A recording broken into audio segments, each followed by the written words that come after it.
আসসালামু আলাইকুম। কিভাবে রেলওয়ে সাব অ্যাসিস্ট্যান্ট ইঞ্জিনিয়ার চলমান সার্কুলারে পোস্টের চয়েস দিব সেটা আমি দেখাচ্ছি খুবই শর্ট সময়ের মধ্যে।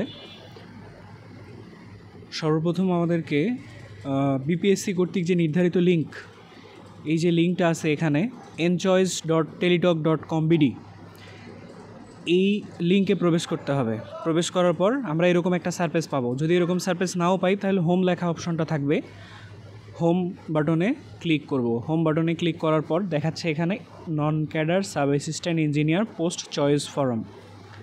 আমরা কি করব? আমরা এটাতে ক্লিক করব। আমরা যখনই এটাতে ক্লিক করব, ক্লিক করার পর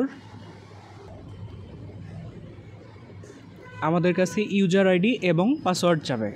তো ইউজার আইডি পাসওয়ার্ড কোথা থেকে পাবো? আমাদের ফোনে যখন আমরা আবেদন করেছিলাম তখন আমাদের ফোনে কিন্তু একটা মেসেজ আসছিল ইউজার আইডি এবং পাসওয়ার্ড সম্বলিত। আমি আমার ইউজার আইডি পাসওয়ার্ড এখানে সেভ করে রাখছিলাম, যার কারণে আমি এখানে চাপ দেওয়া মাত্রই আমার এটা চলে আসবে এবং অটোমেটিকলি সাইন ইন।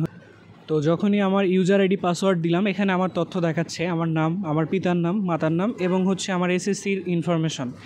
এরপরে এখানে আমি যে আবেদন করেছিলাম ইওর অ্যাপ্লাইড পোস্ট, এখানে আমি একটাতে আবেদন করেছিলাম, আমার একটা দেখাচ্ছে। আপনি কয়েকটা আবেদন করবেন তো আপনার কয়েকটা দেখাবে।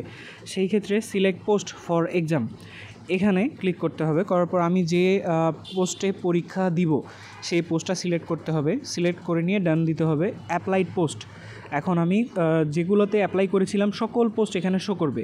সেখান থেকে আমাকে কি করতে হবে? সেখান থেকে আমাকে সিলেক্ট করতে হবে your post choice priority order, মানে আমার পছন্দক্রম অনুযায়ী আমি এখানে প্রায়োরিটি দিয়ে পোস্টগুলোকে নিয়ে আসবো, বা আমি যে পোস্টে পরীক্ষা দিব সেখানে নিয়ে আসতে হবে। এই যে তীর চিহ্নটা এখানে প্রেস করার পর দেখাচ্ছে আমি যেহেতু একটাই আবেদন করেছি, এখানে দেখাচ্ছে একটাই, তো আমি একটা সিলেক্ট করে দিলাম। এরপর ডান দিব। দেওয়ার পরে এখানে যে ক্যাপচা আছে এই ক্যাপচাটা এখানে তুলব।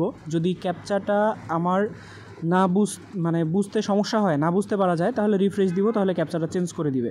এরপর এখানে অ্যাগ্রি, মানে এই যে decided I declare that the information provided above are correct, মানে সকল তথ্য সত্য, আমি এই মর্মে এখানে টিক চিহ্নটা দিব। দেওয়ার পর কনফার্ম এবং সাবমিশন দেওয়ার পর যখন এই কনফার্ম এবং সাবমিট দিব, কনফার্ম সাবমিট দেওয়ার পরে আমার এরকম একটা সারফেস শো করবে।